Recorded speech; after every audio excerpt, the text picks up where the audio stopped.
stop somehow. I'll keep moving on. I won't stop now. I'll keep moving on till I reach the top somehow. I'll keep moving on. I won't stop now. I'll keep moving on till I reach the top somehow. I'll keep moving on.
Yes, my Straight Talk family, when you hear that theme song, you know it's time for me to move on and time for me to say greetings to the entire world, because we are on the World Wide Web and I reach and communicate with you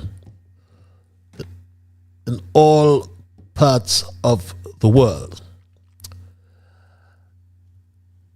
And we must nonetheless say good night to St. Kitts and Nevis and to the entire Caribbean region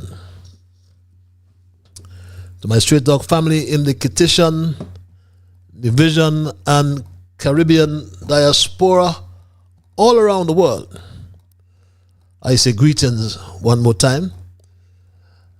And I know that some of you are in Africa. There are some of you in Asia. Some of you are in Europe. And there are a whole lot of you all over North America.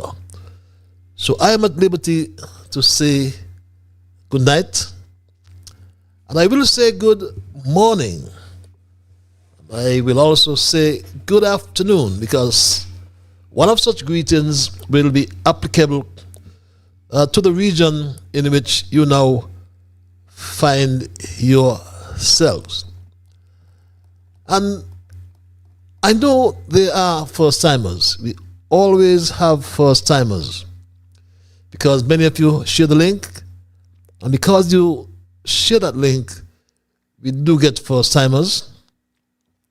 And for the first-timers, may I inform you that Straight Talk is a public service program that facilitates and promotes free, underline free expression on all issues of national, regional, and international interests, be they legal, be they environmental, be they technological, social, economic, and or political issues. On Straight Talk, you do have a forum to express yourselves freely.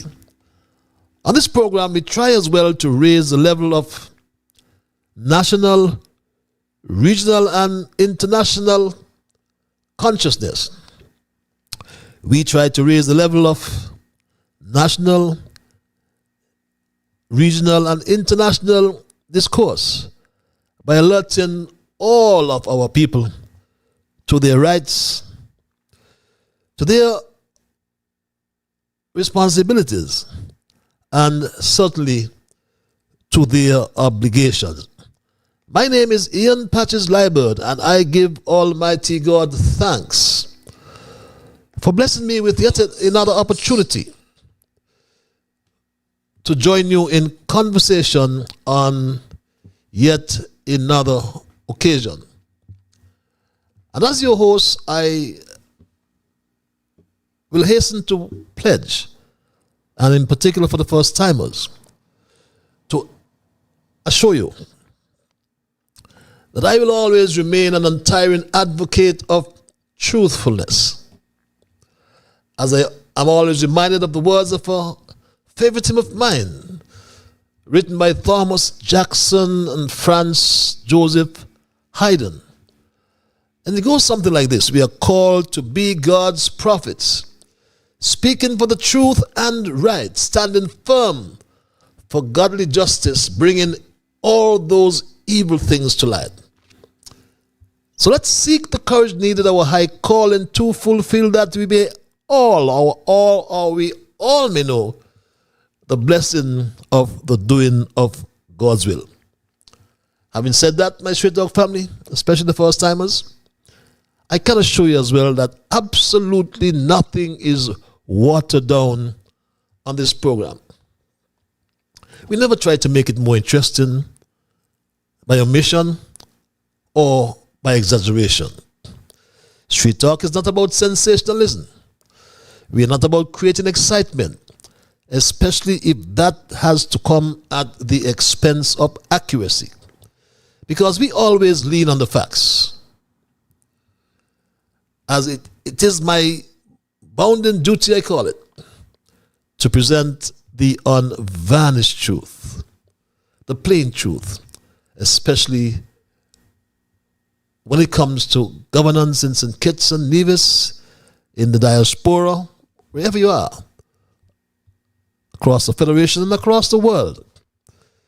Because through this program, we are joined with people in the diaspora around the world, and we advance positions of truth, and we are at variance at times. That's accepted. We are different people. So I entertain what I call diverse views, or a diversity of views, whichever pleases you. But please, don't sadden me and ever start to become disagreeable. Let's thank Almighty God for helping us to understand, oh, how good and how pleasant it is for brethren to dwell together in unity. So let's therefore hope and pray for that day when we will all sing his praise together. And for the first time, as in particular, I must inform you that Straight Talk is a participative program. By that I mean, we include your calls and your emails. And if you're so minded calling, the numbers are on your screens. There's some of you who like the cloak of anonymity, I call it. And for you, we provide or get you access via our email platform. And that address is also on your screens. It's one word, straighttalkpatches@gmail.com.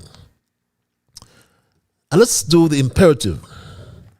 That's to hail my Junior Brigade. Welcome to my Straight Talk Junior Brigade. I have to do that. It's a must. I must say hola, hello to Dwayne, to Tristan, to Shamar, to Kevin, Rue, Jasmine, Jamal in Anguilla, Travis, Travon, my grandson Neema and Saraya, Elizabeth, and we also must hail that special lady in St. Louis. I do hail the Queen as well in Texas. And a good friend of mine asked me to hail her, Betty, who's in New York at this time. Those of you who, wherever you are, we say greetings. And we usually begin with our observations in review, which are an integral part of Straight Talk. Then we move into our thesis. And following our thesis, we'll include your calls and your emails, as mentioned earlier, to allow your full participation. Yes, on this program, you get an opportunity to have your say. And our observations review is a time when we reflect on the current issues. We do we entertain some questions, we provide information. It's all about a learning process. But what's important is what we have learned new as a people. And after our observations and review, we will begin our thesis for tonight, which I have titled The $58 Million Electricity Question. Who benefited is what I want to hear from you about tonight. So don't change your link. Just spread the word that Straight Talk is live. And we move to our first observation. And some potential good news for Gazi Dread, I think he prefers to be called, Gaston Brown over there in Antigua and Barbuda, who is hosting the Commonwealth Heads of Government meeting come November this year, November 2026. And according to Gaston Brown, he anticipates he'll have a billionaire guest, Elon Musk, the tech billionaire behind Tesla, SpaceX, and the social media platform X. Gaston has said he has shown some interest in attending the Commonwealth Business Forum of this 56-member organization, and that will be a good thing for Antigua, no doubt, and Barbuda, and by extension, the Caribbean as well. I do believe that would be good for all of them, every single one of them, my people would benefit from Elon Musk's attendance, I should say, if that is ever possible. I'm told too that Elon Musk is showing some interest to attend the conference as well. And if we're able to get Elon here, Elon obviously, when it comes to creativity and innovation, I mean, he is a global leader. And we're looking forward, if his schedule permits, for him to join us. And yes, would be a very interesting guest at the next Commonwealth Heads of Government meeting, first time to be held in Antigua and Barbuda. And our second observation, lots of people are talking about Omar Attan, the #1 referee, was nominated best referee in Africa, and should have been one of the 52 referees for the World Cup 2026, but unfortunately was refused entry into the United States, as reported by the CBS, my Straight Dog Family. Fanfare like this is usually reserved for soccer stars, but in Mogadishu, it's a referee receiving a hero's welcome home after being denied entry into the U.S. Omar Attan, considered Africa's top referee, was set to become the first Somali to officiate at a men's World Cup. Somalia says he'd been issued a diplomatic passport, but was turned away in Florida just days before the tournament. U.S. border officials citing vetting concerns. The decision drawing ire in Canada. In British Columbia, he would be welcomed and celebrated for his accomplishments. We would be thrilled to have him refereeing games here. Toronto Mayor Olivia Chow also voicing support, saying she'll lobby FIFA to have Attan officiate World Cup matches in Canada instead. But there's no indication that'll happen. FIFA says Attan will be unable to train and officiate after he was denied entry into the States, adding a host government ultimately decides who receives a visa and who is admitted into their country. FIFA's president later addressing it this way. Maybe sometimes it's good as well to just, chill, relax. We work on everything. We try to solve everything. According to U.S. media reports, Attan was questioned for 11 hours in Miami. The Trump administration saying he was barred entry because of his links to, quote, suspected members of terror organizations. This is no surprise because it is a logical extension of Trump's anti-immigration policies writ large. This foreign policy expert notes Somalia is one of 12 countries named by the Trump administration in a full entry ban. No evidence has been given, and blaming terrorism or terrorist ties is one of those excuses that can be easily made to wipe away all sorts of concerns about the legitimacy of the evidence. As for Attan, he says it was all a matter of fate and is urging his supporters not to lose heart. Tanya Fletcher, CBC News, Vancouver.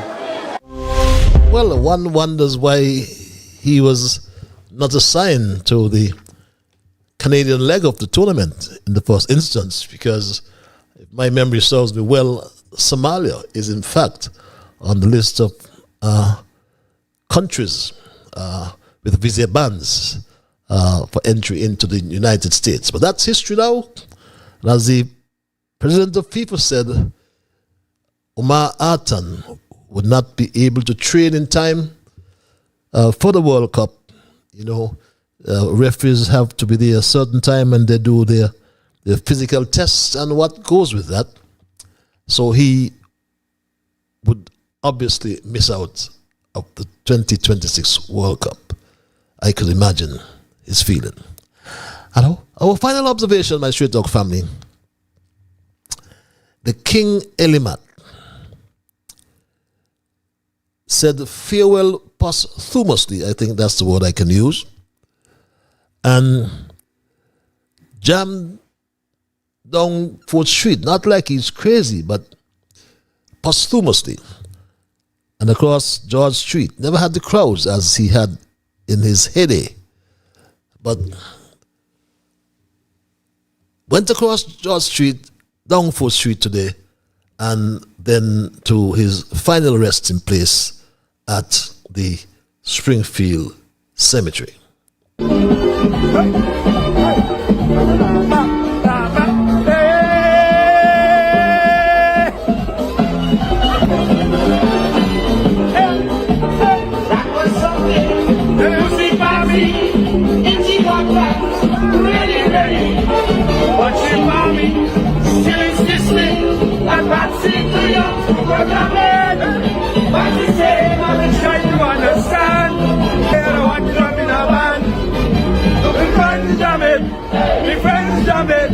So please, mommy, I hear it sweet, sweet so mommy, mommy, mommy, mommy.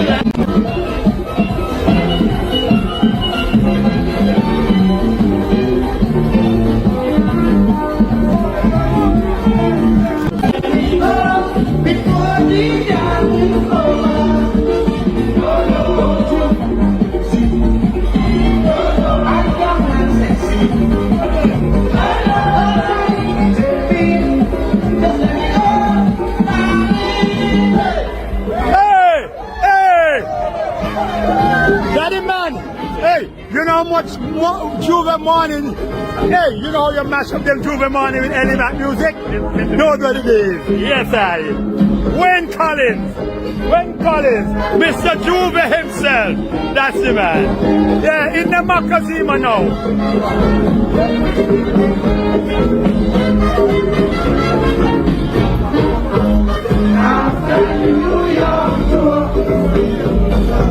The man hit the floor. Dog and pound. Hey, man. Tell him. Hey.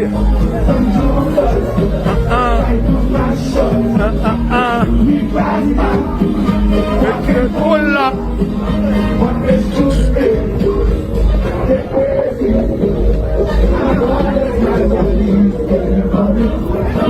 Tell them, man gone, man ya. Hey, man gone, man ya. Hey. Well, that's how Elimat left us in the Makozina. And the 10th time crown Calypso King of St. Kitts and Nevis. And the 7th time crown Road Match King has now gone the great beyond and gave us his farewell posthumously today, my Straight Dog family. And those are my observations in review for tonight. And I move right into my thesis, which I have titled, as I intimated earlier, the 50th, what am I saying, my Straight Dog family? The $58 million electricity question. Who benefited? And my fellow citizens and my Straight Dog family, it is often said that corruption exists in every country and under every government. Sadly, many people in St. Kitts and Nevis have come to believe that our country is no exception. And just over 1 month ago, I publicly expressed the view that corruption and dishonesty have become deeply rooted in our political culture. My comments sparked intense debate across the Federation and beyond. Some agreed and others disagreed, my Straight Dog family, I recall I said this: there would be no return for me to politics. No return for Ian Patches Labord to the political arena. Because I hereby reject what I will call, what I describe as the petty crab in a barrel politics. And I make this announcement unequivocally. The political arena in St. Kitts and Nevis at this time holds no appeal for me. I repeat that. The political arena in St. Kitts and Nevis holds no appeal for Ian Patches Labord. And I will be blunt. Politicians, regardless of party affiliation, I have characterized all of them as being dishonest, and I dare say corrupt. All of them. On both sides, on all sides. They are dishonest and corrupt. And my straight dog family, my comments not only went viral, they also created bad blood between some supporters of a particular party and me along the way. It is, however, common knowledge that in a high-profile defamation case in St. Kitts and Nevis, also in a civil RICO case which was filed in the United States, bank accounts of certain politicians were subpoenaed, and hundreds of millions of US dollars. Straight Talk was reliably informed what is covered in the said accounts. But regardless of political affiliation, one thing is clear. The people of this country are demanding transparency and accountability. The people are demanding answers to very important questions that were asked. Why, for example, over the years, our national landscape has become littered with unfinished projects and broken promises in the area of Juas, in the area of Potato Bay, and though not exhaustive, in the area of Frigate Bay as well. Our landscape has become littered with unfinished CBI projects. Look at that, my Straight Dog family. Along the corridor, on your way to Frigate Bay. But developments were announced with great fanfare, only to be abandoned, leaving concrete monuments to failure.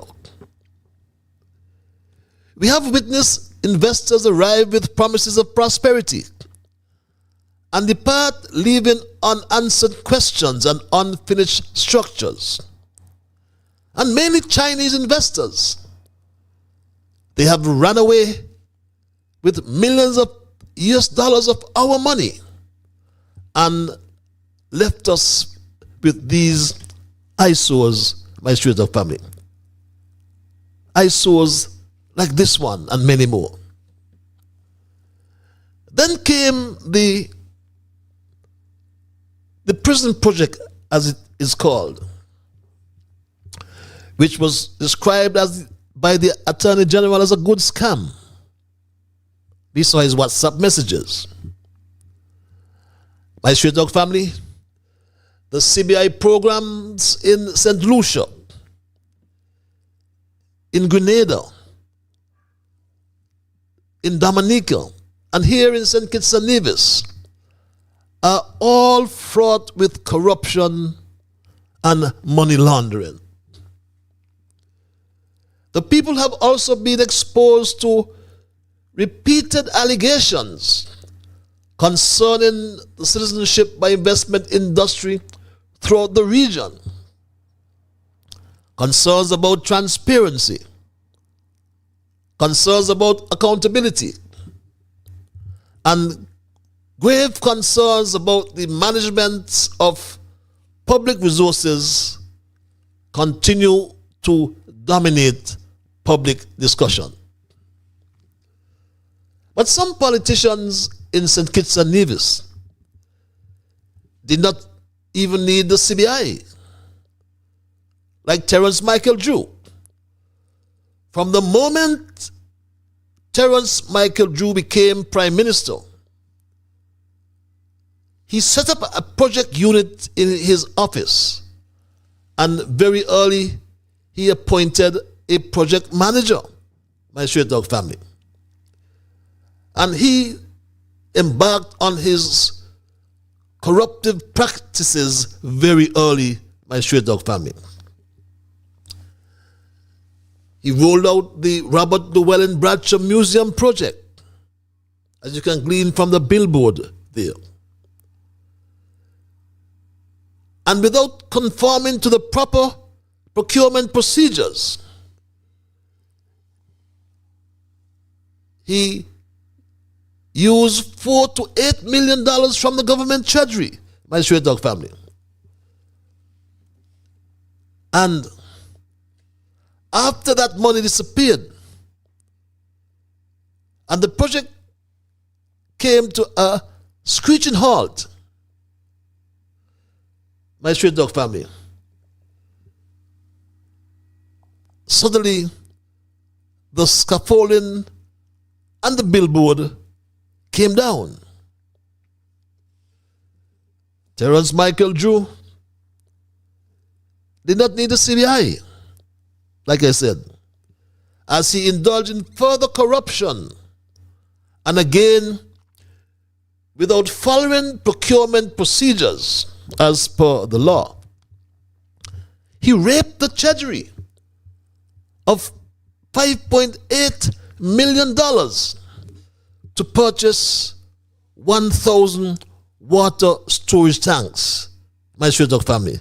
Some people call it storage buckets. We have sent the fire truck, we have sent the water truck. We continue to send the fire truck, we continue to send the water truck. We have signed a contract to purchase water storage tanks. So at least when the water truck goes, they have a larger receptacle to store the water. I would also like to thank Mr. Ashley Allers, because he's the one who brought the idea of how we can help with the storage receptacles that we're going to launch. And my Straight Talk family, up until today, up until this day, Terence Michael Drew has never accounted for the millions of dollars of the people's money, our money. Neither has he accounted for over half of the water tanks. Another rape of the St. Kitts treasury. The world knows as well about the Garth Lucifer Wilkin nanny story. Imagine, as Attorney General, Wilkin breaks the law he is expected to uphold. Could you imagine a man breaking the law he's expected to uphold, and he pays no price for that? Other places, he would have gone packing, resigned, go home, Attorney General. But no. Maybe Mr. Wilkins should be disclosing what's happened. Maybe Mr. Wilkins should disclose that he had failed to pay Social Security benefits for 15 months on one occasion. on another occasion for 5 months, and another one for about three or 4 months. And all of that is contrary to the law. And it is not a simple matter of just saying, oh, you just pay the fines. Because what you expose yourself to there is criminal action. And isn't this something that should be told to everybody? That if you do not pay your Social Security benefits, you are liable to be prosecuted. You hold yourself up for that possibility. And I refresh these matters to refresh your minds, because we are heading towards an election. And we must punish them for the wrongs they have done. But I want to focus on this one tonight, which I call high voltage electricity, my Straight Talk family. The people of St. Kitts and Nevis, in particular St. Kitts, are now in shock and awe that the SOCO engineer has already spent almost 21 million US dollars, or near 58 million EC dollars, for the rental of 6 generators thus far, my Straight Talk family. The SOCO engineer is spending our money like a drunken sailor. It is imperative to implement a reliable temporary supply in order for SCELEC to successfully achieve its goals. It is in this vein that SCELEC has entered into a 6 megawatt rental power agreement with world-class energy solutions provider Aggreko for a 12-month period in the first instance, during which SCELEC will perform much-needed critical overhauls on the bulk of its fixed generator fleet. And my Straight Talk family, that was 2024. Going on to 2 years, he continues to rent these 6 generators, accumulating almost 21 million US dollars. And that is the issue I want to focus on tonight, my Straight Talk family. It is an issue that affects every household in St. Kitts.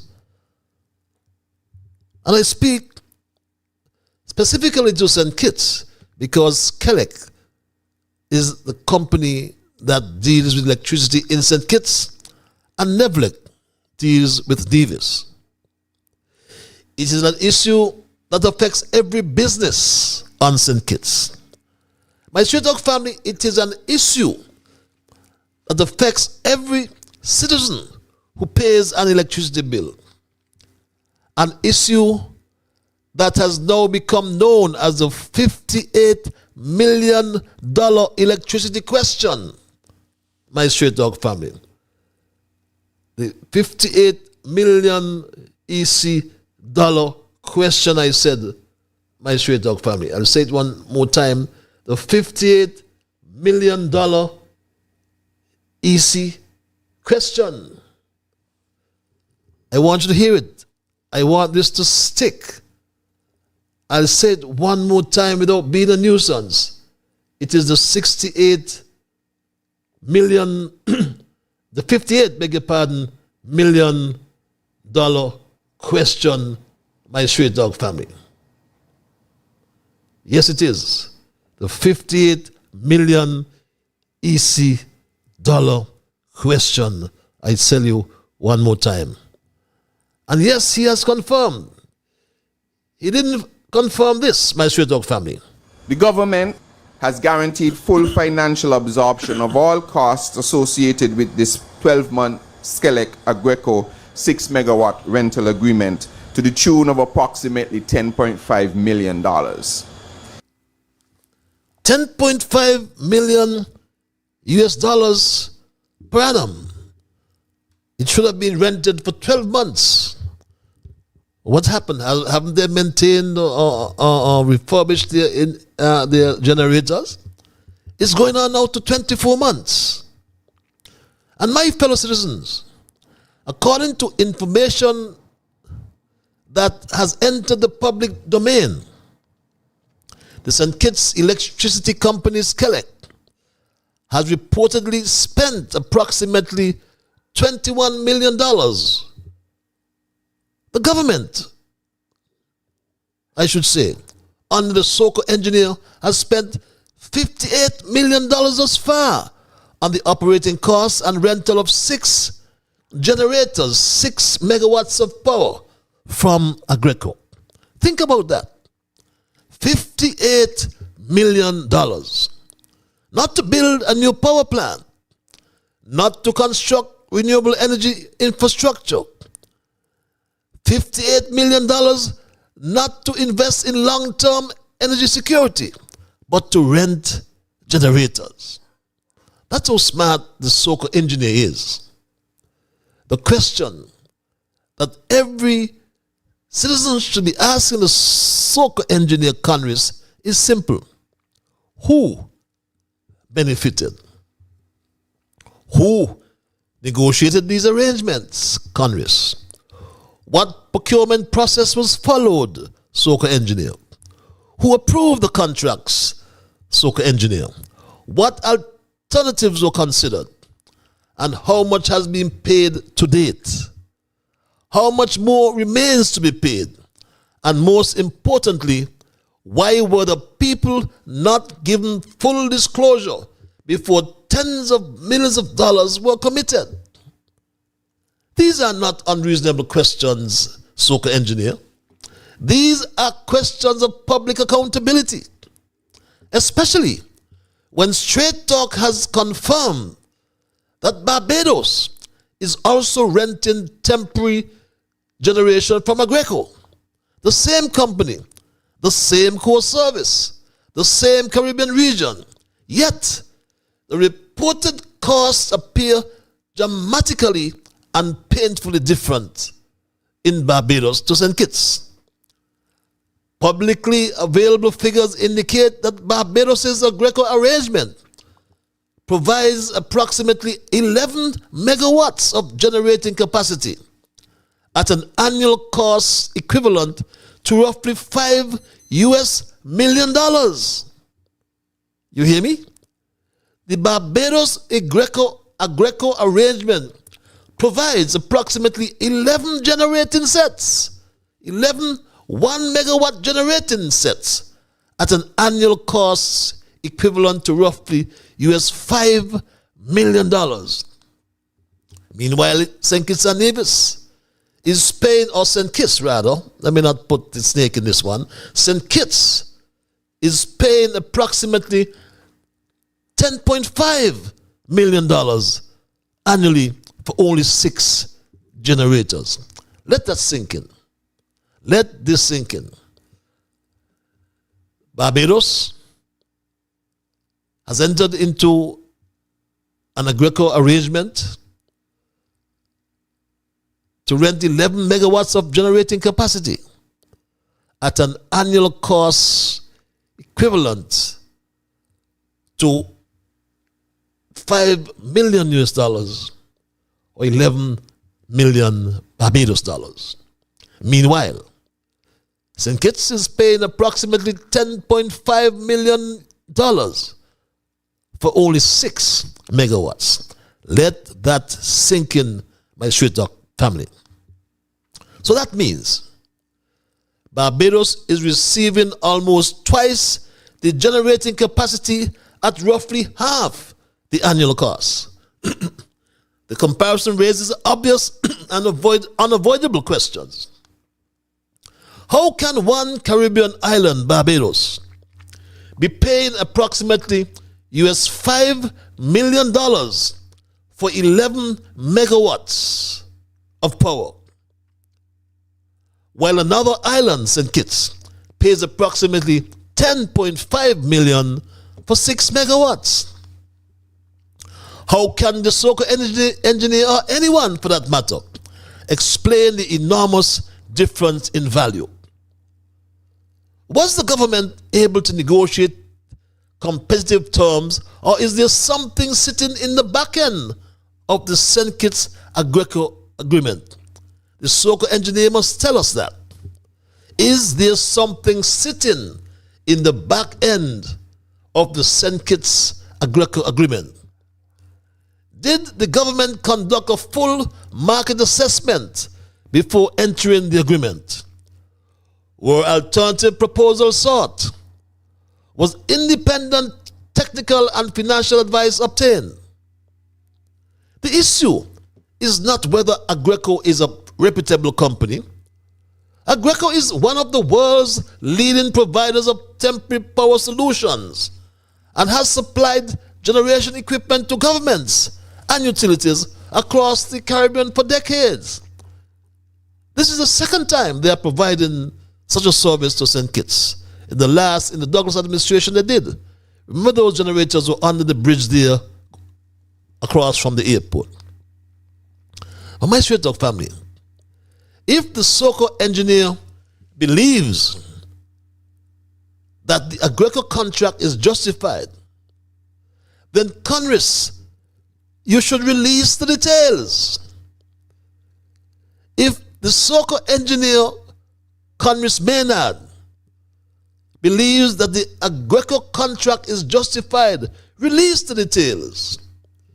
If the higher price reflects monthly finder's fees or back-end commission payments, then those details should be made public, especially considering the public are effectively paying for them in monthly electricity bills.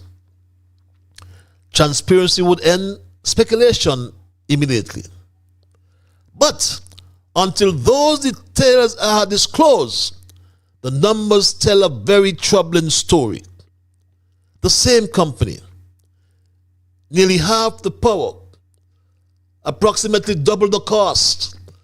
That is a comparison no responsible government should expect the public to ignore. Great concerns arise when comparisons are made with neighboring Barbados. The significant disparity between the two arrangements raise legitimate questions that deserve clear and comprehensive answers. In Barbados, the utility company sought regulatory approval through the Fair Trade Commission before passing costs onto consumers. That's one thing they did. As you can glean from your screens, you know we always provide you the evidence. And this letter, dated January 2024, months before St. Kitts entered into the arrangement here in October 2024. And the letter reads, let's read it together, my Straight Talk family. The Chief Executive Officer, Fair Trading Commission, Good Hope, Green Hill, St. Michael. Attention, Mr. Brian Rees, Director of Utility Regulation. Dear Madam, reapplication for the recovery of the rental and operating costs of 11 megawatts of temporary Agreco generator units through the fuel clause adjustment. The BLPC, that's the Barbados Light and Power Company, hereby submits an application under affidavit of Dr. Adrian Carter for the Fair Trading Commission's approval for the recovery, of the rental and operating costs of the 11 megawatt of temporary Agreco generator units through the fuel clause adjustment. And my Straight Talk family, transparency was expected. Accountability was demanded. Here in St. Kitts and Nevis, though, consumers continued to bear increasing electricity costs while being left in the dark about the fuel details. Not so in Barbados. In Barbados, the application is supported by an affidavit, my Straight Talk family. And here's the application on your screens. We can read it together. On January 29, 2024, the BLPC, this is the Barbados Light and Power Company, submitted an application to the Commission for approval for the recovery of the rental and operating costs of 11 megawatts of temporary agricultural generators or generator units through the FCA. BLPC expects that the generators will be needed for a period of 12 months from May 1st, 2024, or until additional firm generation capacity becomes available. So this application was sent months in advance. It continues. The cost being sought for recovery includes rental costs, which comprises a monthly capacity payment of $589,600 per month and an energy power payment of 0.0210 cents per kilowatt hour. And operation and maintenance charges, which include one-off mobilization and demobilization, costs $1,280,000. The one-off mobilization and demobilization costs will be amortized over the 12-month duration. BLPC proposes to recover the costs through the FCA, which it contends is an appropriate mechanism. And yes, my Straight Talk family, a copy of the affidavit is also provided.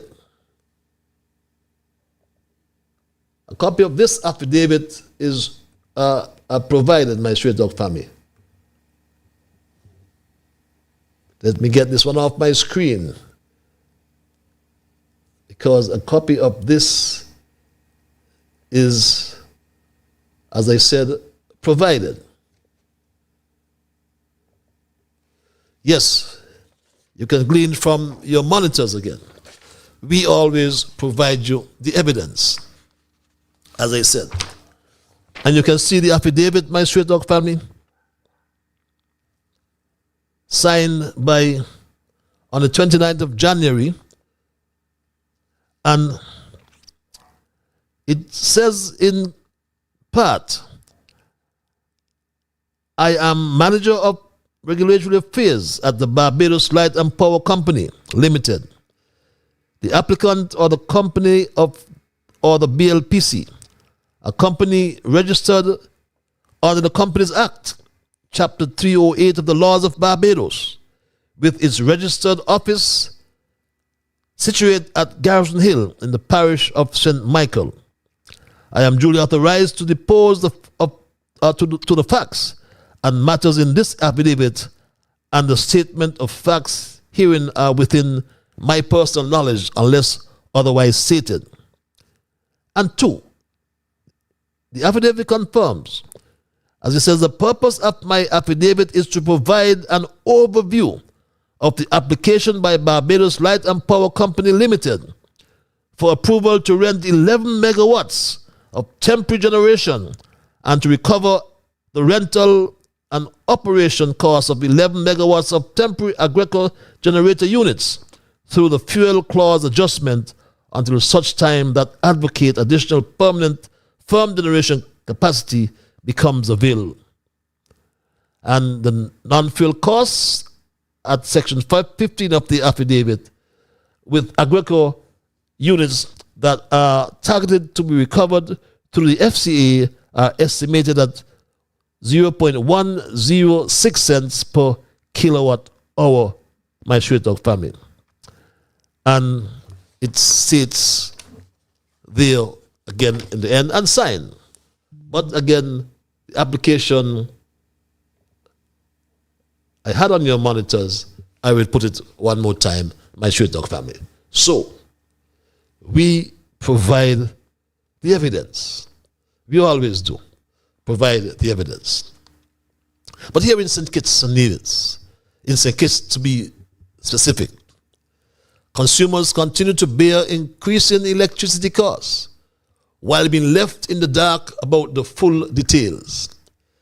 The arithmetic is both simple and alarming. If this rental agreement has been ongoing for nearly 2 years, the cumulative cost approaches $58 million. That is $58 million that could have been invested in long-term energy security. That is $58 million that could have been directed toward reducing consumers' electricity bills. That is $58 million that could have helped finance the much publicized solar farm project, which was valued at EC $80 million. Instead, the solar farm project was abandoned by the SOCO engineer Congress, and a new request for proposals was subsequently issued for what appears to be a similar undertaking. My Straight Talk family, when ordinary citizens must account for every dollar they earn, then governments must account for every dollar they spend. When a mother struggles to pay her electricity bills, she deserves to know why tens of millions are being spent on generator rentals over this extended period. When a young man cannot find a job, he deserves to know whether public money is being managed responsibly. When pensioners struggle with the cost of living, they deserve to know whether every dollar spent by government is delivered or delivering value for money. The issue before us is bigger than politics. The issue before us is bigger than party colors. It is bigger than personalities. It's about stewardship of the people's money. It's about protecting the public purse. It's about ensuring that future generations are not burdened by decisions made behind closed doors.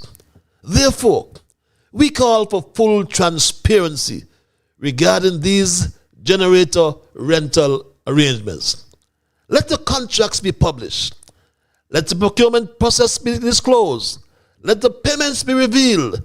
Let the people see the numbers. Let the people examine the facts. We want to see the facts.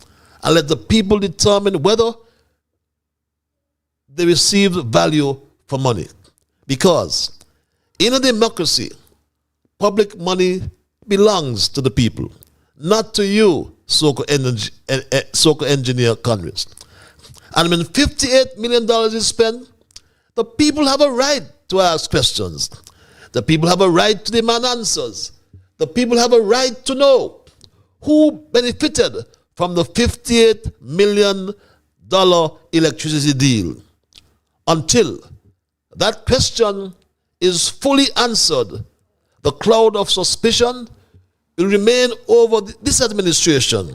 And that, my fellow citizens, is the $58 million electricity question. Who benefited is a question we ask. And that's my story tonight, and I am not going to change it. Is there something coming on the back end, SOCO engineer? These are questions we want you to answer.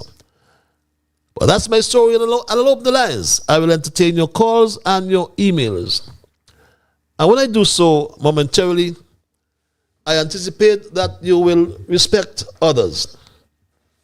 And of course, to achieve that, you must first respect yourselves. Let us try to be fair to all concerned, and let us try to build goodwill and better friendships. Let us ensure that the things we say and or do will be beneficial to all concerned. And in the process of saying and doing those things, let us, my Straight Talk family, strive to build a kinder, gentler St. Kitts and Nevis. It's 9 o'clock, right on the top of the hour. We go to the lines and say good night to our first caller. Caller, you are live. Hello, caller. Good night, Mr. Leiber. Good night, my dear. Good night. You've got back your spot. Yes. Always good to hear you. A system is corrupt. Yeah. When it is strictly profit driven.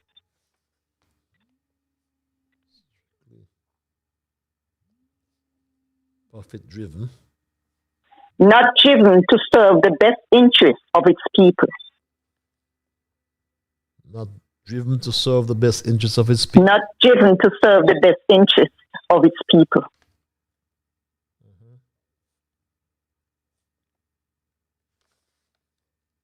Yes. I repeat, a system is corrupt when it is strictly profit driven, not driven to serve the best interests of its people. Have a great evening. Have a great evening as well, my Straight Talk family. And my usual caller from across the Narrows with a very appropriate quotation. I call her the quotationist. Straightforward, simple, to the point. A system is corrupt when it is strictly profit driven and not driven to serve the best interests of its people. Let us go back to the lines and thank this caller for holding. Caller, you alive. Hello, caller. Good night, my brother Patches. Good night, my brother. How art thou? Is my reception okay there? I'm getting a static. Maybe it's from my end. I am hearing you, but you have your equipment or something on in the background. If you just talk to your telephone, you'll be. All right, let me fix my equipment and I'll call back because I can hear your equipment. I can hear it. So the static is not good. I can hear it. Like I said, you All just right, turn it off or move away. Thank you. Yes, my Straight Dog family, our lines are open, and we are taking your calls. Are you still there, caller? Are you there? Yes, I'm still here. Yeah, okay. As far as I'm concerned, all these government ministers, they got a portfolio to do the people's work, and it seems like each one of them finds some kind of bubble to kick back something into their pocket from whatever budget they have in respect to their portfolios. And that is not good. That is robbing the people of their kickbacks and not being transparent. And when will be a time of government ministers being investigated? In the US, they can't do that. I mean, they do it, but they get caught. And we got to jail them. All of these people, they are kleptocrats. Okay? And most of these kleptocrats become millionaire. But as Henry Kissinger said, show me a millionaire and I will show you a damn crook. And I will leave it right there to whom it may concern. Cut out the crooked and the bubble business and treat the people. The people of the Federation are suffering penniless, more or less, to the last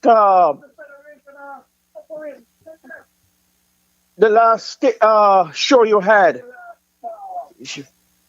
People can't even buy a piece of mackerel, and that is not good.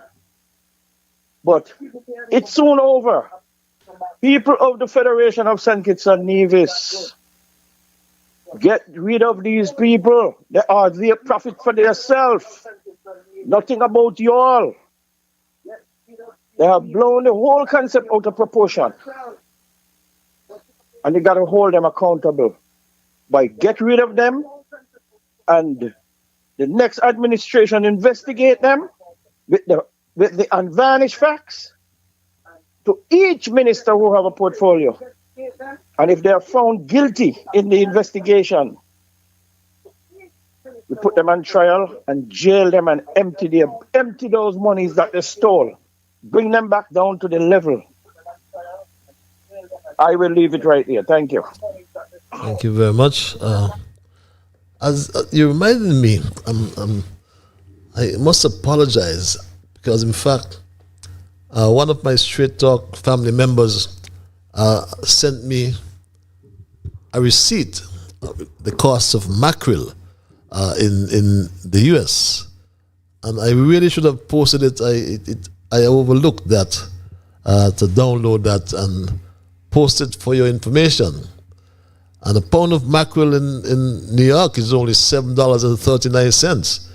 Here in St. Kitts is what?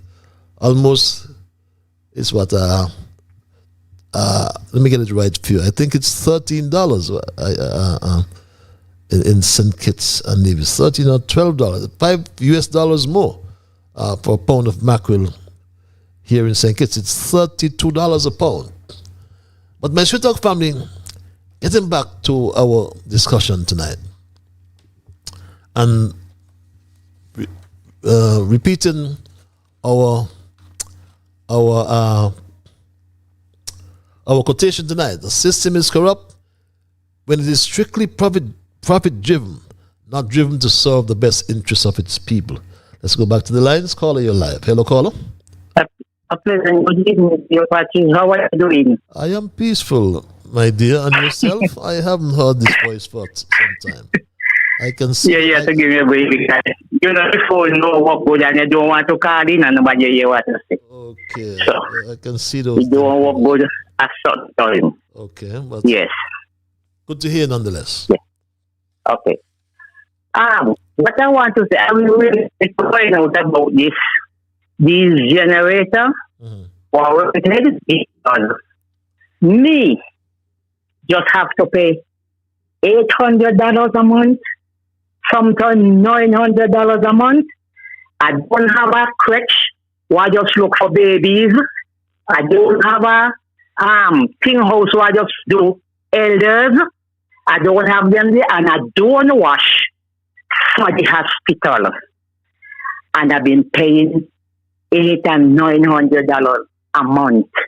And when they come here and I tell them about the high cost and electricity, what I had, they asking me if I got a microwave. So it seemed to me like only them one supposed to have microwave, and me mustn't have no microwave. So they asked me to that microwave. I can't believe so much money them pay. You can't get current properly, and you're going to come tell me $800 a month? Something wrong, and really need to look into. And I bet for me because then they need to leave the island. See you. I'll talk to you later again if I get in. Thank you very much. Always good to hear you. And yes, you know, we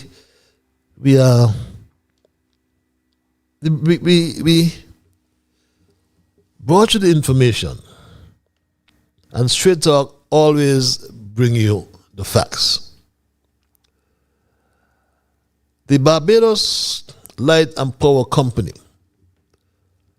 entered as well into an agreement with Agreco, the same company, as you can glean from your screens. And the Barbados Light and Power Company, the cost for 11 megawatts, we are receiving 6 megawatts. They received 11 megawatts of temporary Agreco, or from temporary Agreco generator units for 12 months, as you can see from your screens. The cost they were trying to they got approval to recover, comprised a monthly capacity payment of $589,600 and an energy power payment of 0.210 cents per kilowatt hour, and operation and maintenance charges. I'm reading from the screen, as the family, which include one-off mobilization and demobilization costs of $1.28 million. My Straight Dog family. And we only got 6 megawatts, almost half of what Barbados got. And here's what the SOCA engineer, said St. Kitts is paying. The government has guaranteed full financial absorption of all costs associated with this 12-month Skelec Agreco 6 megawatt rental agreement to the tune of approximately $10.5 million. $10.5 million. So that means, my Straight Dog family, Barbados received almost twice the generating capacity at roughly half the annual cost. And the comparison raises obvious and unavoidable questions. How can one Caribbean island, Barbados, be paying approximately $5 million for 11 megawatts, while St. Kitts pays approximately $10.5 million for 6 megawatts? How can the SOCA engineer, Congress Maynard, or anyone for that matter, explain the enormous difference in value? Was the government able to negotiate competitive terms, or is this something sitting in the back end of the St. Kitts Agreco agreement? Is something sitting in the back end, Congress Maynard, SOCA engineer? Tell us, the people want to know. Were alternative proposals sought, SOCA engineer? Was independent technical and financial advice obtained? And the issue cannot and must not be whether Agreco is a reputable company. We are giving Agreco, one of the world's leading providers of temporary power solutions, that has supplied generation equipment to governments and utilities all across the Caribbean for decades. So we give them a stamp of approval. But the issue is whether the SOCA engineer negotiated a deal that represents fair value for us as citizens. If the SOCA engineer, Congress Maynard, believes that the Agreco contract is justified, I challenge him tonight. Release the details, SOCA engineer. Release them. And we will know if the higher price reflects monthly finder's fees or back-end commission state payments.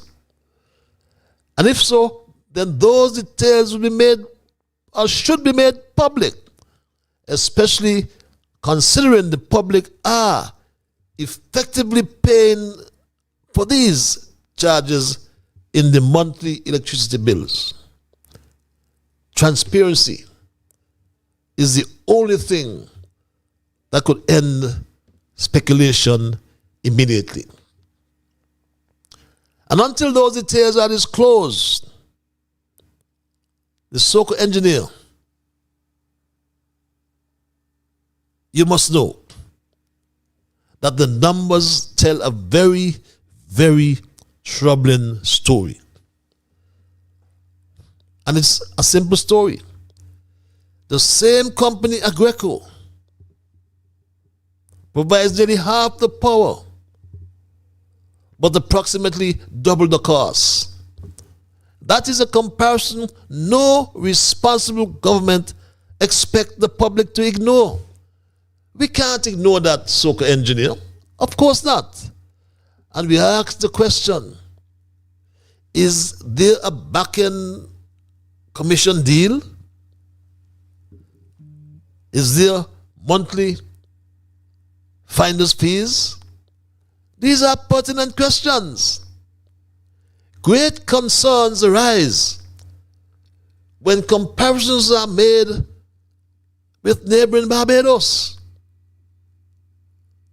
The significant disparity between the two arrangements from the same company raises legitimate questions that deserve clear and comprehensive answers. In Barbados, the utility company sought regulatory approval. We provided you with the letter requesting approval. They requested approval to pass on the costs. They did that. The letter says that. Transparency was respected. Accountability was demanded. But here in St. Kitts, my Stray Dog family, consumers continue to bear increasing electricity costs while being left in the dark about the full details. And the arithmetic is both simple and alarming. If this rental agreement has been ongoing for nearly 2 years, with the cumulative costs approaching $58 million, and that is $58 million that could have been invested in long-term energy security. You promised Congress, you said it was an imperative, and you anticipated it would be for 1 year. It is imperative to implement a reliable temporary supply in order for SCELEC to successfully achieve its goals. It is in this vein that SCELEC has entered into a 6 megawatt rental power agreement with world-class energy solutions provider Agreco for a 12-month period in the first instance, during which SCELEC will perform much-needed critical overhauls on the bulk of its fixed generator fleet. But haven't SCELEC done their overhauls? That was 2 years ago, in 2024, Soka engineer. 2 years ago. And that $58 million could have been directed toward reducing consumers' electricity bills. That is $58 million that could have helped finance the solar farm project, which demanded a capital outlay of $80 million, which the government had to repay. Instead, the solar project was abandoned, and a new request for proposals have been subsequently issued for what appears to be a similar undertaking. But we will hear much more about that, Soka engineer. But you must understand that when a young mother struggles to pay her electricity bills, she deserves to know why tens of millions are being spent on generator rentals for over an extension or an extended period. Let's go back to the lines and say good night to this caller. It's 9:20. You're live. Hello, caller. Sergeant! So. Sergeant! Yes, Mr. Bibleman, how art thou? I'm fine. Fine, Mr. Patel. You're fine. I'm really fine and wonderful. Always good to hear you. Now here, Psalm 34, Mr. Patel. Hear the word of God said here.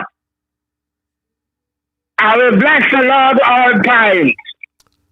His praise shall continue in my mouth. Yes. My soul shall make a boast in the Lord. The humble shall be glad, yes, and be glad. Oh, magnify the Lord with me, and let us exalt his name together. I sought the Lord, and he heard me, and delivered me from all my fears.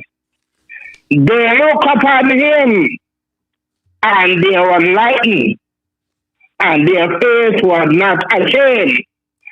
This poor man cried, Mr. Patel. I'll read it again. This poor man cried, and the Lord heard him and saved him out of all his troubles. That is Psalm 41. Hear that? That's the road march. That's the road march. Look up together. That's the road march. Psalm 41. Blessed is he. Blessed is the man that considereth the poor in the time of trouble. Package. What happened? The Lord shall deliver him. Package. You hear what Psalm 34 says? This poor man cried, and the Lord heard him and saved him out of all his troubles. Psalm 41 said, this poor man cried and heard him. Because the poor man going to get delivered one of these good days. In an hour, so, hey, it's not going to be hours, so people going to get deliverance. God, when you cry, God hear it, and God will deliver you. That is good night. Good night, Mr. Bible Man. We always welcome your spiritual interventions, you know. You must at all times give us your favorite psalm. I call it your road march, but always good to hear you nonetheless. And my Straight Talk family, you may have just joined me. It's 9:23. Good to have you with me tonight. And tonight, the thesis we are discussing, I have titled the $58 million electricity question. Who benefited? Who benefited my Straight Talk family? Is the question we are asking. Certainly, the customers have not benefited. And we are the ones footing the cost that the company has to recover, ought to recover. You have no problem whatsoever with the company recovering the cost.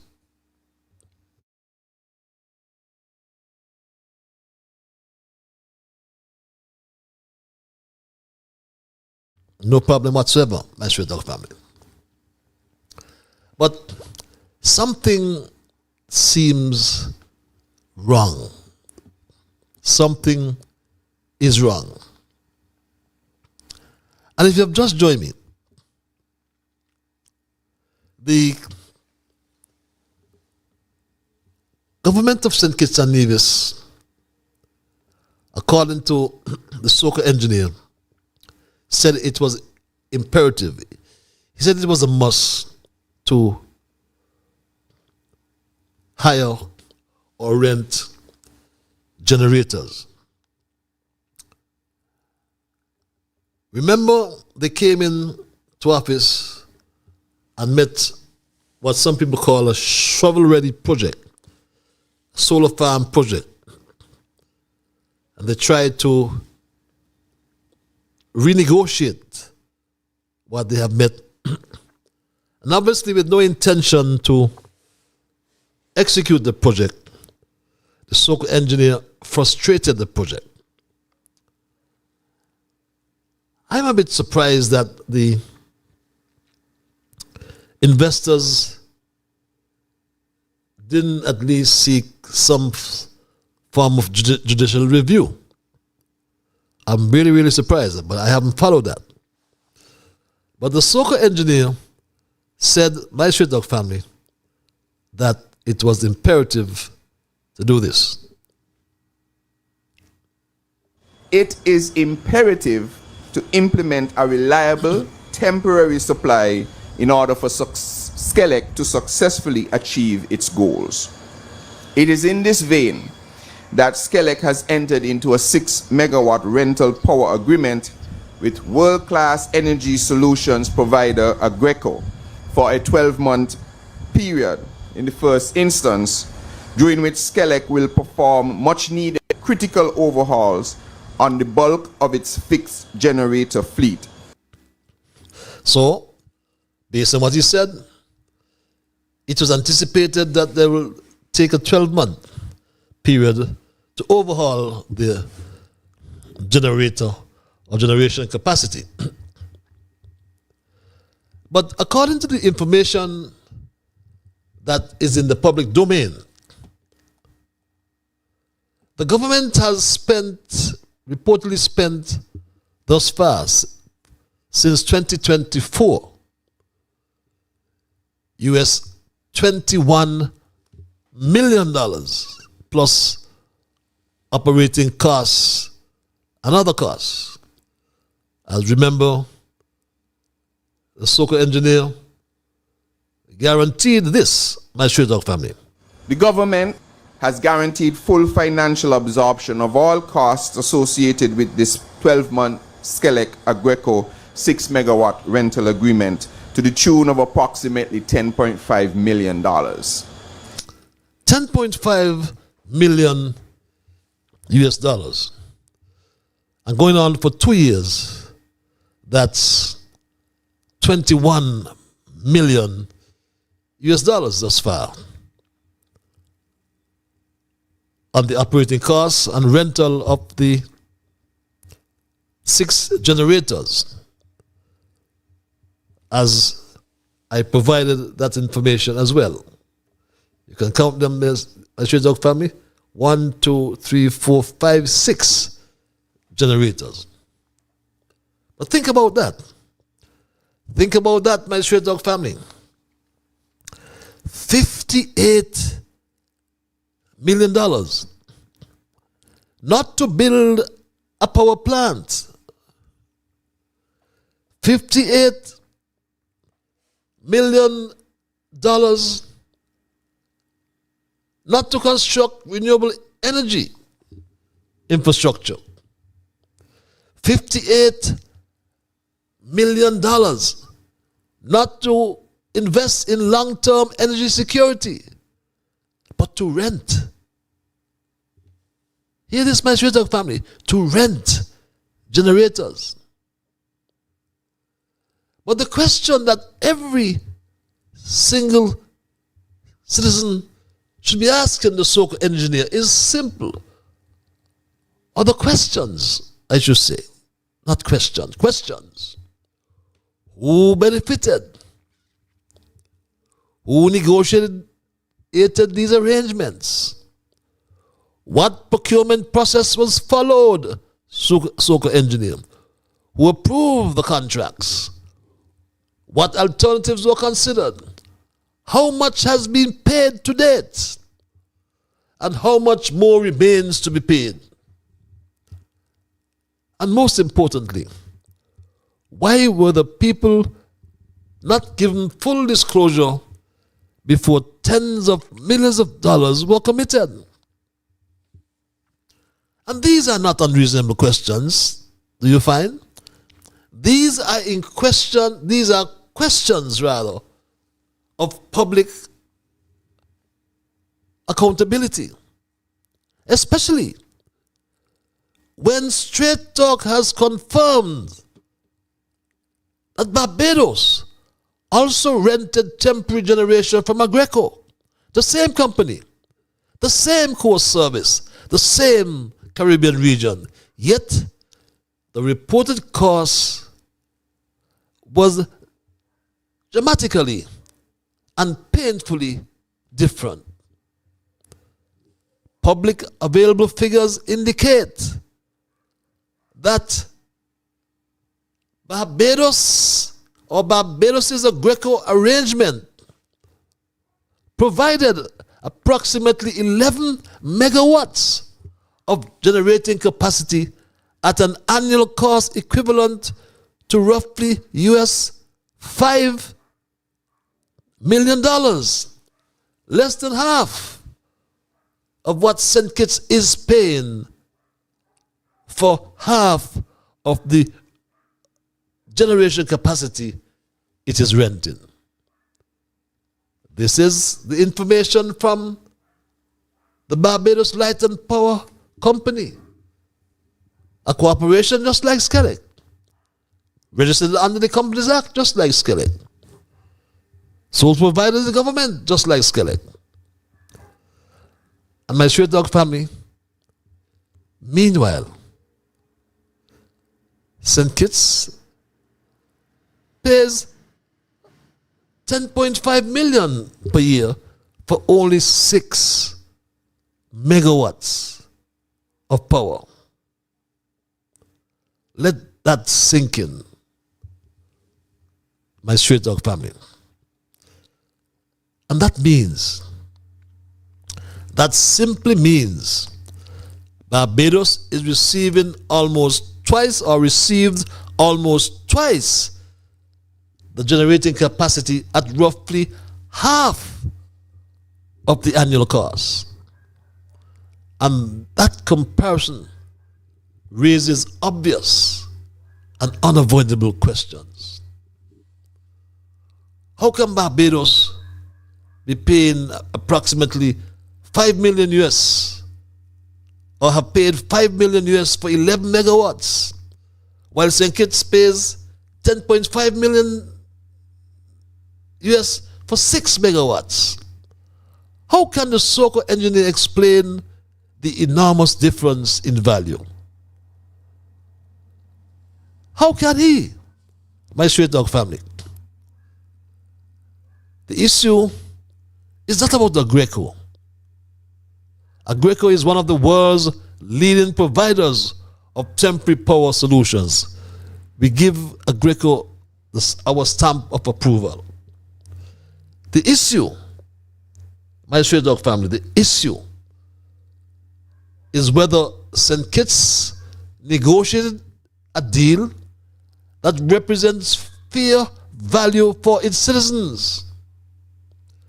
If the SOCO engineer Conris Maynard believes that the Agreco contract is justified, then release the details.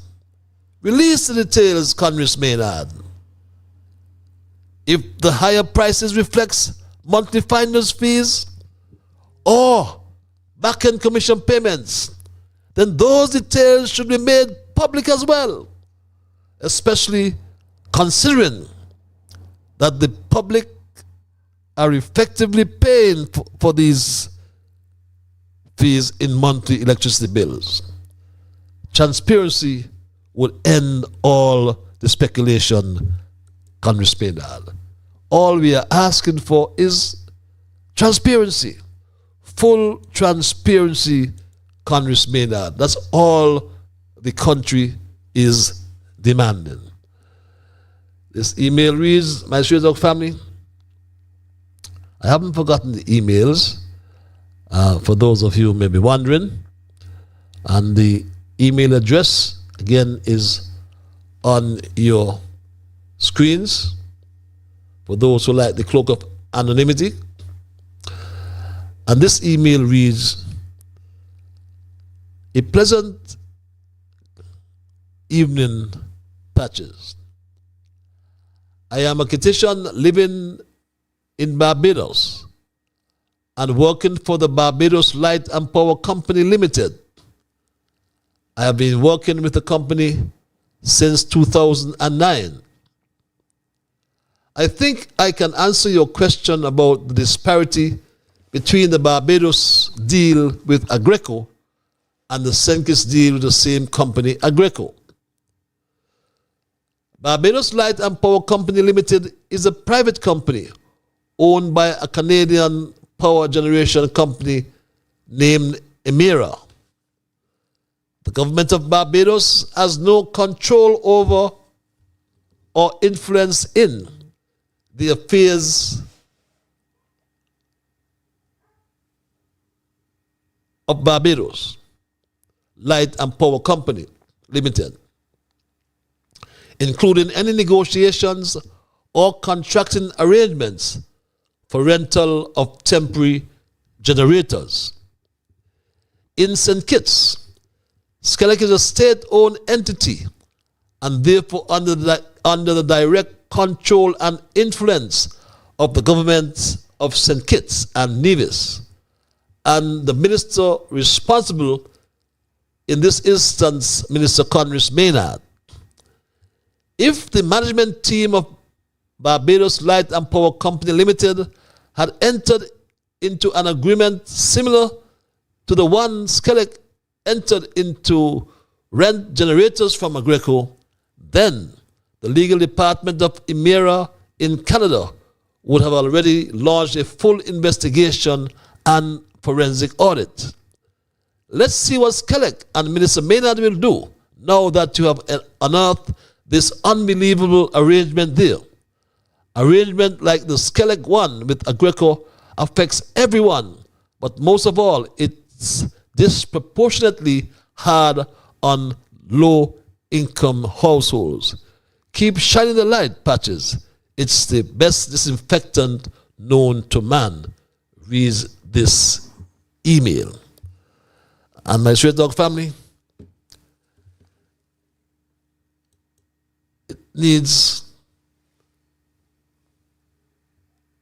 answers. That email raised some very important issues. But great concerns arise when comparisons are made with neighboring Barbados. Yes, we know it's a private company, I'm just told, owned by Emera. I am familiar with Emera.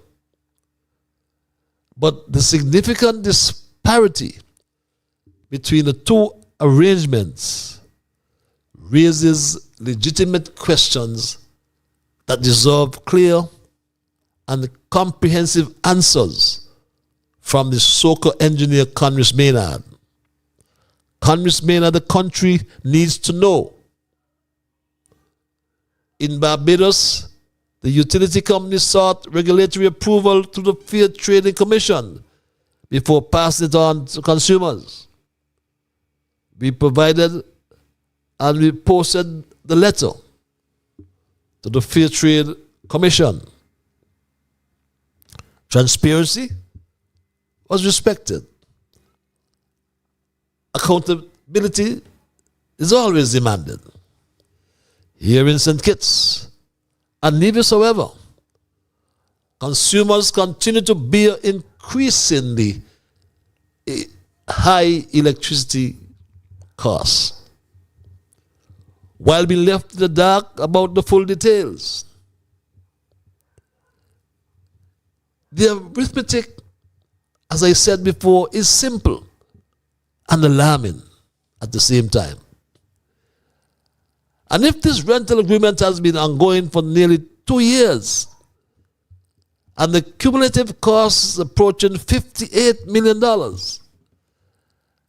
that is $58 million that could have been invested in long-term energy security, not in rental of generators, Congress Maynard. That is $58 million that could have been directed toward reducing consumers' electricity bills. That is $58 million that could have helped finance the solar farm project, which was valued at $80 million. You could have almost paid for the solar farm project by now, Congress Maynard. Instead, you abandoned the project, and now you've published a new request for proposal, new RFP, that you subsequently issued for what appears to be a similar project, a similar undertaking. But my straight dog family, when ordinary citizens must account for every dollar they earn, then governments must account for every dollar they spend. It is our money. It is our money, my straight dog family, our money. And they must account for the money they spend. Tonight, we are in shock and in awe,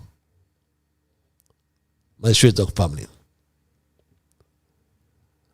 that the Soko engineer has already spent almost $21 million US on a $58 million EC for the rental of 6 generators. He told us at the launch that the government would have guaranteed that money. The government has guaranteed full financial absorption of all costs associated with this 12-month Skelec Agreco 6 megawatt rental agreement to the tune of approximately $10.5 million. And that's the issue. $10.5 million for 12 months, for 1 year. We're heading to the 2-year mark. And that's the issue I am focusing on tonight, my Church family. Because it's an issue that affects every single household. It is an issue that affects every single business. It is an issue that affects every single citizen who pays an electricity bill. It is an issue that has now become known as the $58 million electricity question. According to the information in the public domain, that's what the government has spent. That's what it said it was guaranteed. But think about it, my straight talk family. $58 million. No wonder the country is in such deficit. No wonder they can't pay their bills. It's $58 million. Not to build a new power plant. Not to construct renewable energy infrastructure. Not to invest in long-term energy security. But to rent. Hear me. To rent generators. Not rent to own. Just to rent generators. The question that everyone, or questions that every citizen should be asking the Soko engineer Congress are simple. Who benefited? Who negotiated these arrangements? What procurement process was followed? Congress. Who approved the contracts? What alternatives were considered? How much money has been paid to date? How much more money remains to be paid? And most importantly, why were the people not given full disclosure before tens of millions of were committed. And these are fair questions, they're not unreasonable. These are questions of public accountability, especially when Straight Talk has confirmed that Barbados rented temporary generation from Agreco as well, in 2024 as well. Agreco, the same company, the same core service, the same Caribbean region in which we exist. Yet the reported costs appeared dramatically and painfully different. And I showed you, my Straight Dog family, the application from the Barbados Light and Power Company. I'll show you one more time. The Barbados' Agreco arrangement provides for 11. Read it for yourselves, my Straight Dog family. Read it for yourselves. The application. On January 29, 2024, the Barbados Light and Power Company, BLPC, submitted an application to the Commission for approval for the recovery of the rental and operating costs of 11 megawatts of temporary Agreco generator units to the FCA. BLPC expects that the generators will be needed for a period of 12 months or until additional firm generation capacity becomes available. 11 megawatts. We didn't fabricate that. Here, we are renting 6 megawatts, my Straight Dog family. 6 generators, but at twice the cost. Barbados renting 11 generators, 11 megawatts, at roughly US $5 million.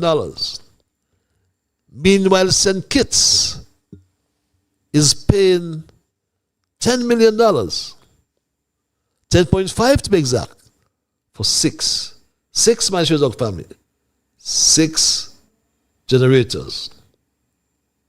The government has guaranteed full financial absorption of all costs associated with this 12-month Skelec Agreco 6 megawatt rental agreement to the tune of approximately $10.5 million. Let it sink in, my Straight Dog family. Barbados, 11 megawatts, $5 million. St. Kitts, 6 megawatts, $10.5 million. Let that sink in.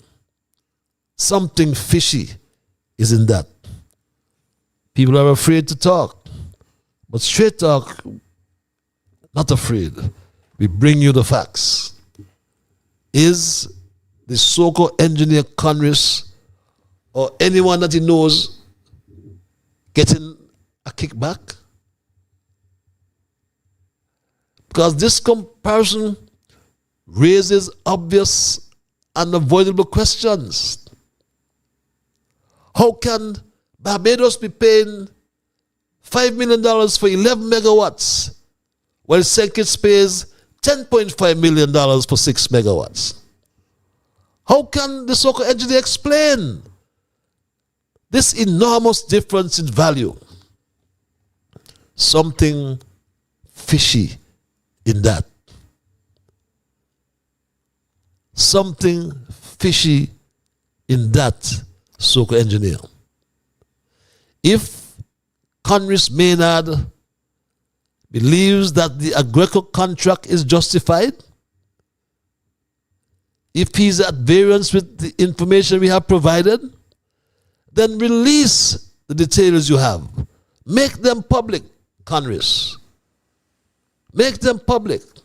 Let me see how transparent you are. You are accountable to the people, so-called engineer.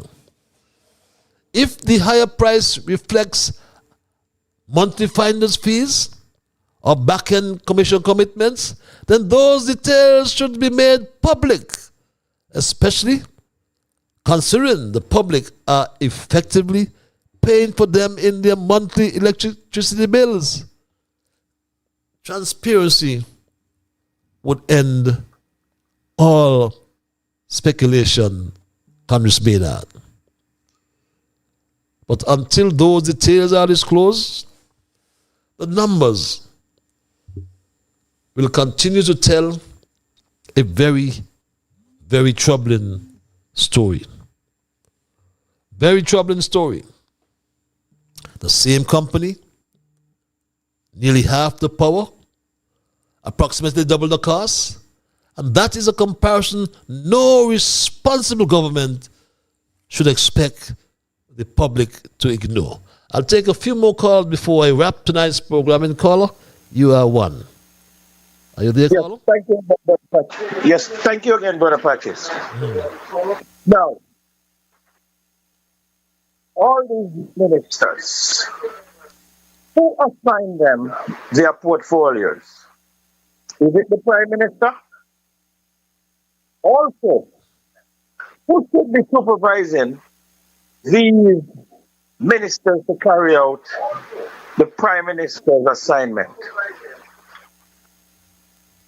If the Prime Minister is aware what is going on with these ministers, how they spent the procurement money for these projects, isn't that a downfall of the Prime Minister? Because he's the leader. He's the one to approve these monies. So how poor and narrow-minded is he not to investigate how these monies are being spent? Unless these guys go in the treasury and just grab up whatever they think, and no account, no transparency. So let's get real. The Prime Minister has to address this matter. This cannot go like that anymore. Too much ripping off. I mean, I'm going to tell you, the Bible man with that Psalm 41, blessed is the man who considereth the poor. None of these ministers considering the poor. None of these ministers considering the people. They are all about themselves to profit. They're glad when they get a portfolio, a project to do because they know what is behind it. And all of them are doing it, which is wrong. And that shall go into condemnation. I mean, too much damages to us. Whether we are here on the islands or whether we are in another country, we are all still one, and we are all us, we and all. And it's not a matter I even say, stop it. Give an account and surrender what, and you should be held accountable for damages. Damages to the full extent. And all these information you are giving to us, let anyone challenge it if you are contrary to their act.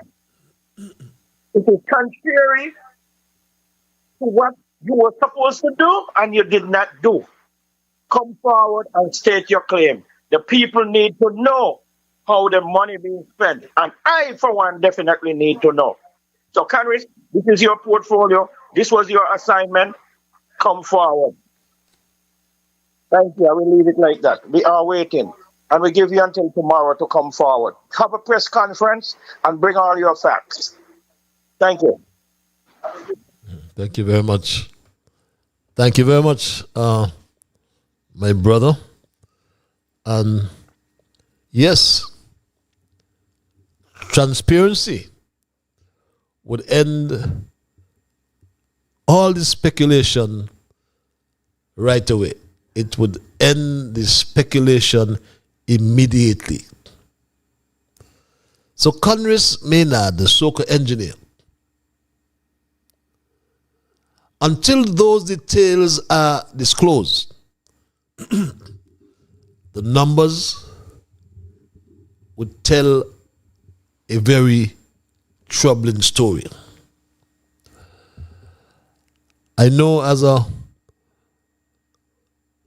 of my Straight Talk family members reminded me that maths is my strongest weak point. But my Straight Talk family, something has to be wrong when the same company provides nearly half the power provided to another company, but double the cost. Let me see if I explain that properly for you. As I write down, I present you the application from the Barbizon Light and Power Company. And you can glean from your screens that they entered into this agreement. They entered in this agreement to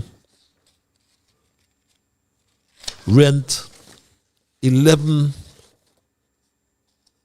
megawatts, 11 1 megawatt generators. So 11 megawatts. That's the application which is public, sent to the Fair Commission. That's the right company. Let me see what the letter says. The cover letter said this, my Straight Talk family. The cover letter is straightforward. Sent to the Fair Trading Commission, seeking approval to recover this money for the rentals. And you can glean again 11 megawatts for approximately $5 million, my Straight Dog family. St. Kitts, just about half of that. 6 megawatts, a little more than half, for $10.5 million. The government has guaranteed full financial absorption of all costs associated with this 12-month Skelec Agreco 6 megawatt rental agreement to the tune of approximately $10.5 million. And my Straight Talk family, as we wind down tonight's programming, this email reads, "Good night, sir. Here is the answer. This egregious Skelec arrangement is making a significant contribution to the minister's off-balance sheet retail." Very interesting. To remind you, he said it was imperative to get additional power through the rental route. It is imperative to implement a reliable temporary supply in order for Skelec to successfully achieve its goals.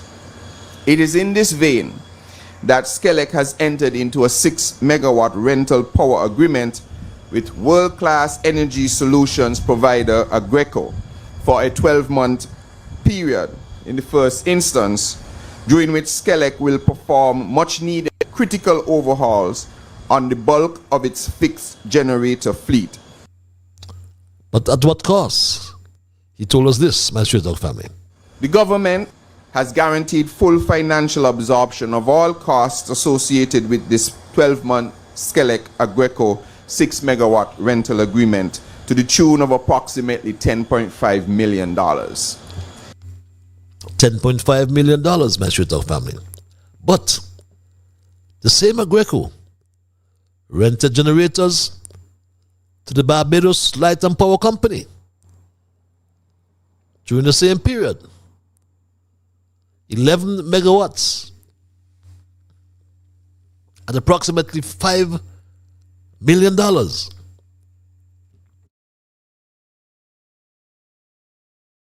In St. Kitts, 6 megawatts at $10.5 million. Well, my Straight Talk family, the position I leave with you tonight is this. If the so-called engineer Conris Maynard believes that the Aggreko contract is justified, then he should release the details. So-called engineer, release the details. If the higher price reflects a monthly finder's fees or back-end commission payments, then those details should be made public as well. Because transparency is the only way that would end the speculation, only way to end the speculation immediately. But until those details are disclosed, the numbers will continue to tell a very, very troubling story, Congress. The same company, Aggreko, nearly half the power, 11 megawatts to 6 megawatts, but approximately double the cost. $10.5 million for St. Kitts, $5 million for Barbados. And that is a comparison no responsible government should expect the public to ignore. Great concerns arise when comparisons are made with Barbados, neighboring Barbados. The significant disparity between these two arrangements raises legitimate questions that deserve clear and comprehensive answers. I should have family. The arithmetic is both simple and alarming. If this rental agreement has been ongoing for nearly 2 years, the cumulative cost approaches is $58 million. That is $58 million that could have been invested in long-term energy security. That is $58 million that could have been directed towards reducing consumers' electricity bills. That is $58 million that could have helped finance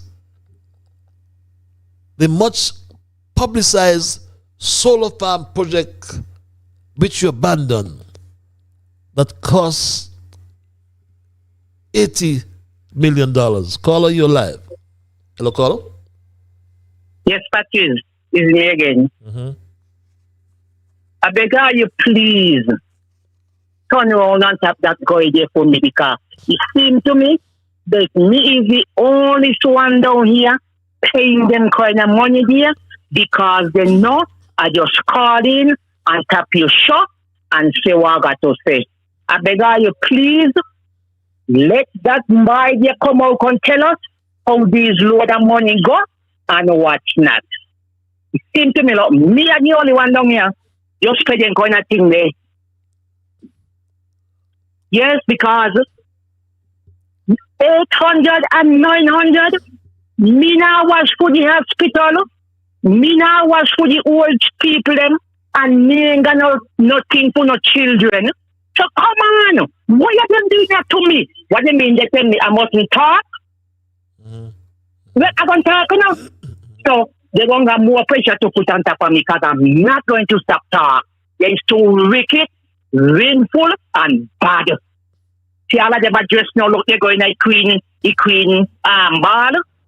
And when they've been going out, not in Western, they used to dress in a black and white, like they're going funeral. And see them now, fantastic TV, how they dress. But you have a good night, you hear me? God bless you. God bless you as well. Have a good night likewise. And trust you will be well and stay firm. Speak your mind. Do not be afraid. Our Constitution guarantees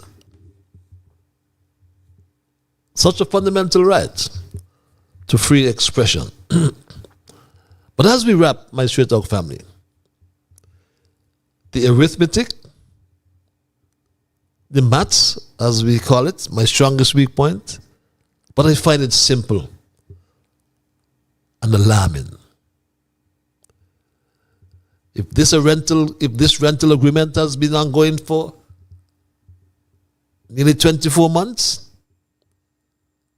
the cumulative costs of 21 million US, 58 million EC, could have been invested in long-term energy security.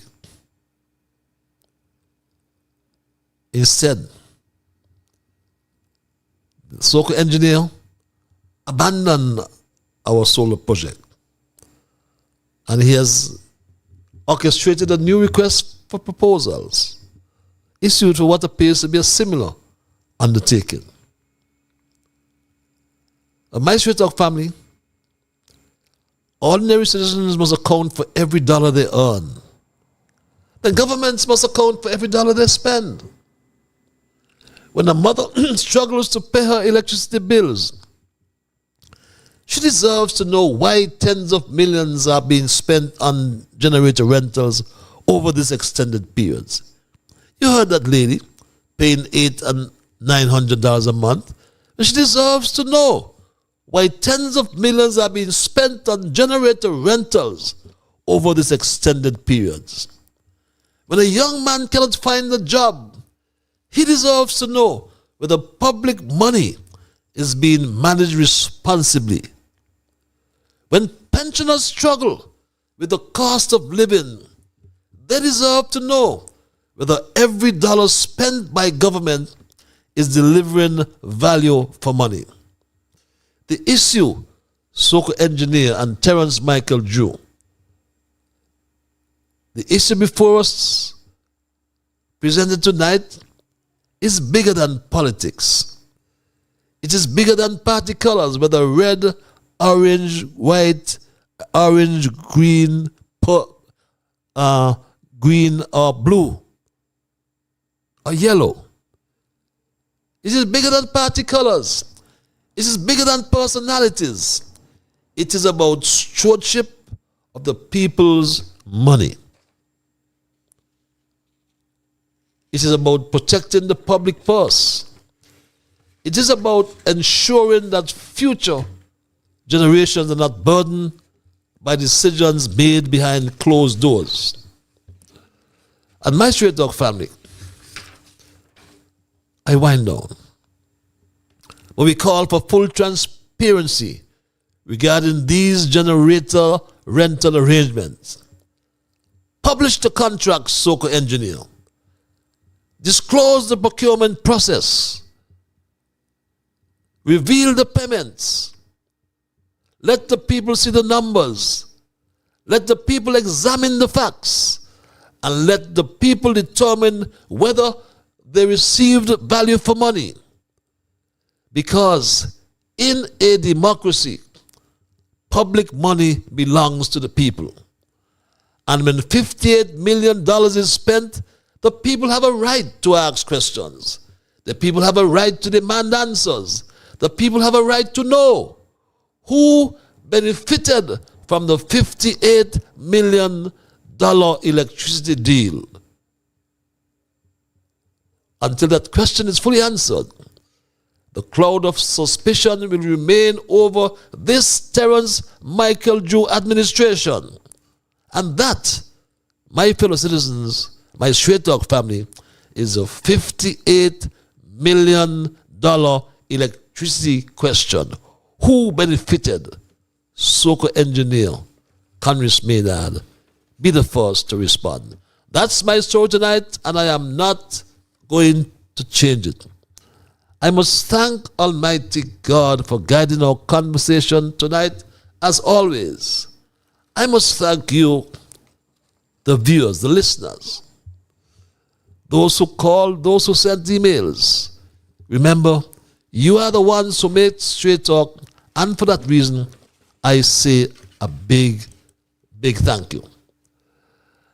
My quotationist as well gave us this tonight.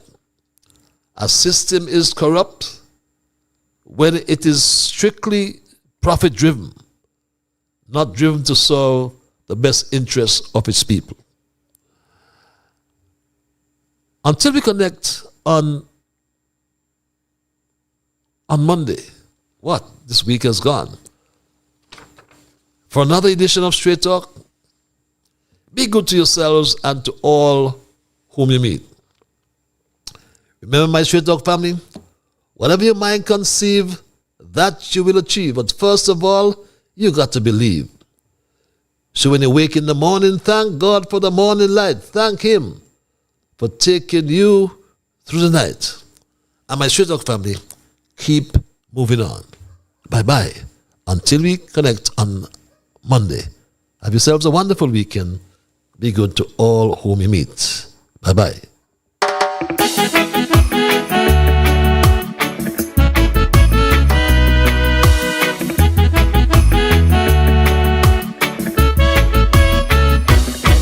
In the morning, I thank God for the morning light. Give Him thanks and praises for taking me safely through the night. For the rest of food and loving care, and for my mother's breath of life that's got me here. So whatever my mind conceive, that I will achieve, you better believe, because I do the things I should, be to my brethren kind and good, the best I could. So I'll keep moving on, I won't stop now, I'll keep moving on, till I reach the top somehow, down on my knees. The Lord I kneel and pray, with my heart and soul, beg Him to take me through each day. My God,